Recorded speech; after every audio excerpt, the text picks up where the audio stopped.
Tiene la palabra la diputada Gabriela Troviano. Gracias, señor presidente. Bueno, la diputada Margarita Stolbizer planteó con anterioridad un montón de aspectos que declaran o que hacen plausible de inconstitucional a esta ley. Yo quiero hacer referencia a cuestiones básicas en la historia de nuestro país que enmarcaron la ley de la posibilidad de que este país tenga una ley de accidentes de trabajo que fue ejemplo en Latinoamérica, y no como esta, que es una de las peores leyes que tenemos dentro de los países del Mercosur. Y cuando digo esto lo digo con mucha tristeza.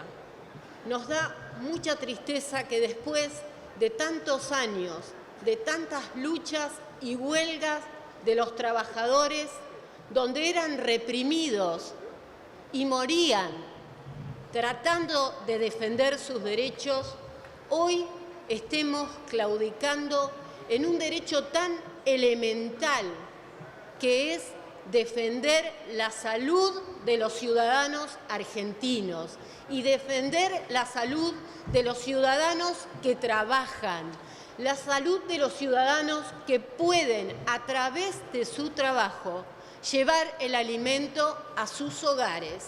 Y yo les digo algo, señor presidente, uno no pretende una comisión para ver si a su hijo, antes de enseñarle que no hay que meter los dedos en el enchufe porque se puede electrocutar, genera una comisión. Hay situaciones que son anteriores y esenciales. Y en este sentido, nuestra historia nacional, con todos los inmigrantes que ingresaron a nuestro país, las mayorías socialistas, las mayorías anarquistas y muchos sindicalistas que conservaban su autonomía, trabajaron intensamente por esta ley que la llevó adelante Alfredo Palacios. Alfredo Palacios, que era un joven abogado, hijo de una madre soltera, que ingresó a este recinto a defender los derechos de los trabajadores. ¿Qué es lo que tenemos que hacer nosotros? Porque cuando se deroga esta ley, la 9688, y se crea la ley vigente del año 1995, o casualidad, en la peor época neoliberal de nuestro país, donde también nacieron las AFJP, cuando esto sucede en nuestro país, y bastaría estudiar un poco para ver cómo crecieron los juicios. Pero lo peor no es que crecieron los juicios, lo peor es que no existía una reparación integral para el trabajador.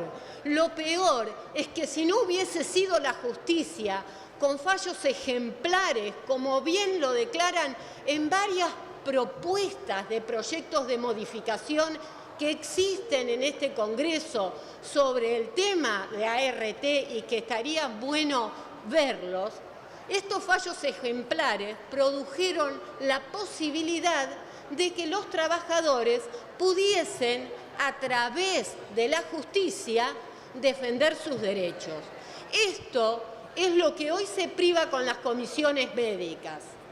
Porque las comisiones médicas, y hablemos claras, tal cual como están propuestas en este proyecto de ley que tanto algunos defienden, van a estar bancadas por las mismas ART esos médicos, cuando hoy el médico que sanciona es el médico perito que la justicia sortea para que defienda y dictamine ante el trabajador.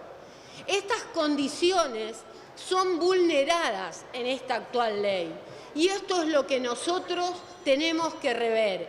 No, en el sistema legal de defensa de los trabajadores fue un cúmulo de leyes que se fueron aprobando.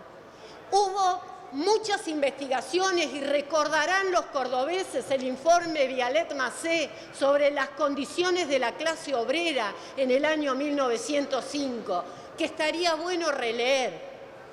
O el informe de la fatiga que hace Alfredo Palacios, en donde después de investigaciones se promueve en este país la jornada de 8 horas de trabajo, el descanso dominical, el sábado inglés y un montón de leyes que van a traer un beneficio a los trabajadores, que como bien decían muchos diputados que me antecedieron en el uso de la palabra, son los que tienen las condiciones de mayor vulnerabilidad.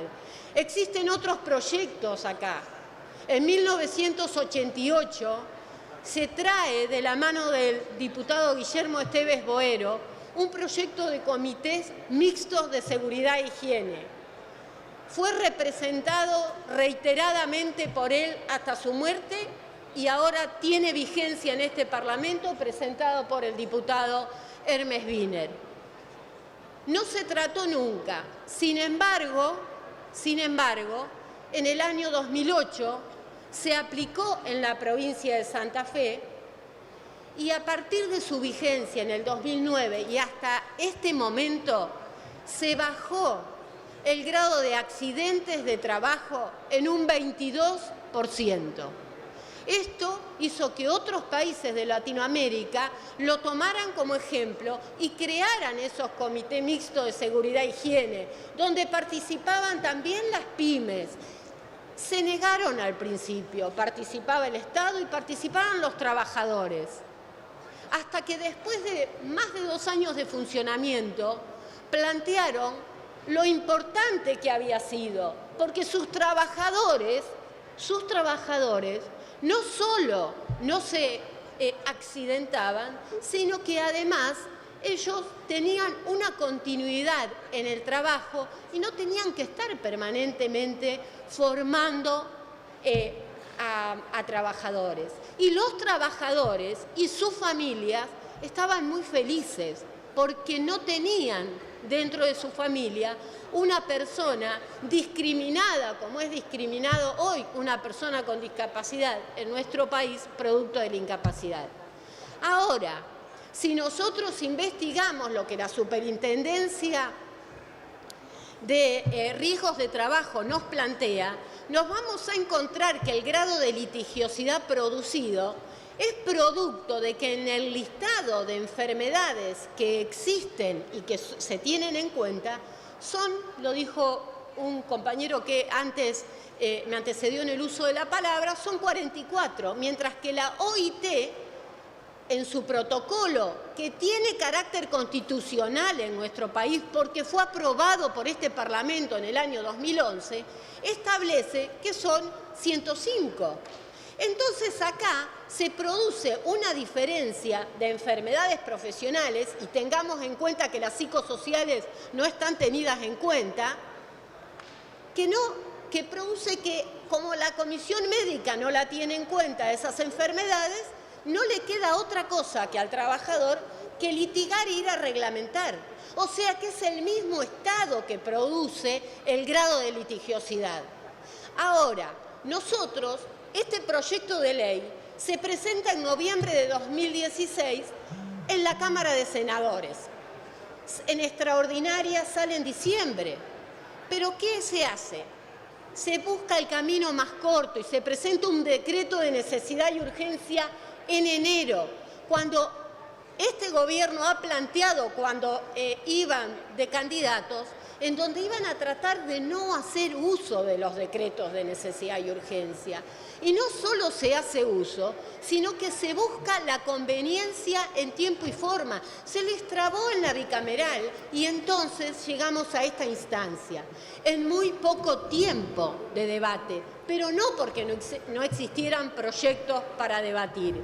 Entonces, queda claro que este proyecto no se plantea la necesidad de garantizar la salud de los trabajadores, la integridad, la reparación integral del trabajador. Diputada. Tampoco establece, ya terminó, diputado, presidente, tampoco establece dentro de estas pautas un concepto que en la Organización Internacional de Trabajo tiene, que es el tema de la ergonomía participativa, ni enfermedades como se van produciendo por causas de agroquímicos, situaciones, digamos, que producen efectos cancerígenos en los trabajadores y que no son tenidos en cuenta, evaluados ni tratados de solucionar. Yo, señor presidente, la verdad que tenía muchas más cosas para decir, el tiempo no me alcanza. Voy a pedir la inserción para insertar y le voy a pedir a la representante de la Oficina Anticorrupción que antes de armar de los contratos eléctricos, por favor, investigue los últimos años de contrato de Camesa. Gracias, señor presidente. Gracias, señora diputada.